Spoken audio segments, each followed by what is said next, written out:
जय भीम।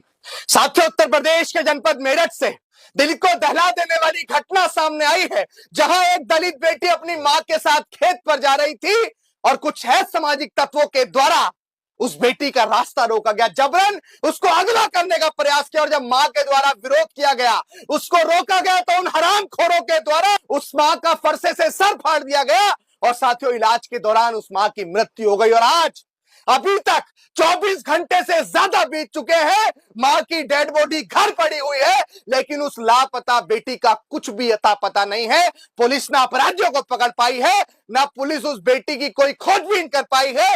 और अभी भी पुलिस 36 घंटे का 48 घंटे का समय मांग रही है।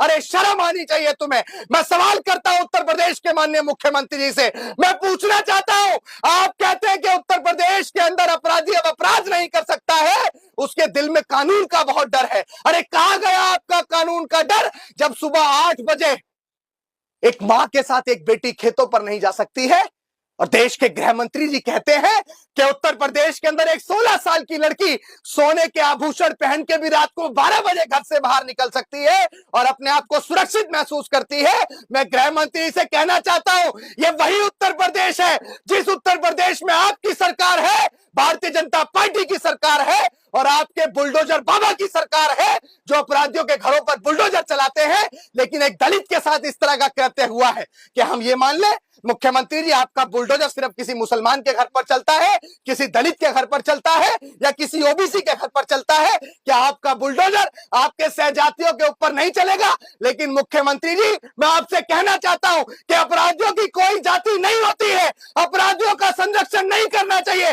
अगर अभी तक उनके घर पर बुलडोजर नहीं चला है, अभी तक पुलिस उन्हें नहीं ढूंढ पाई है, अभी तक उनका एनकाउंटर नहीं हुआ है, तो हम ये मानते हैं कि अपराधियों को सत्ता का संरक्षण प्राप्त है। मुख्यमंत्री जी की सहजातीय के द्वारा अगर इस तरह का कृत्य किया गया है, तो क्यों बुलडोजर नहीं चलना चाहिए उनके घरों पर?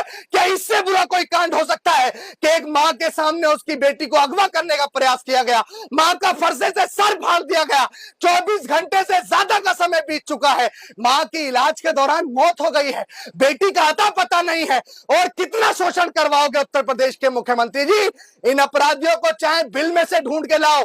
अगर सुबह 10 बजे तक, 10 जनवरी सुबह 10 बजे तक इन हरामखोरों की गिरफ्तारी सुनिश्चित नहीं की जाती है, तो हम पूरी मजबूती से मेरठ की ओर कूच करेंगे। भारत का संविधान हमें अधिकार देता है, सुबह 10 बजे का टाइम प्रशासन का और 10 बजे के बाद का टाइम हमारा। संवैधानिक दायरे में हम आपको बताएंगे कि हम अपना शोषण नहीं सहेंगे।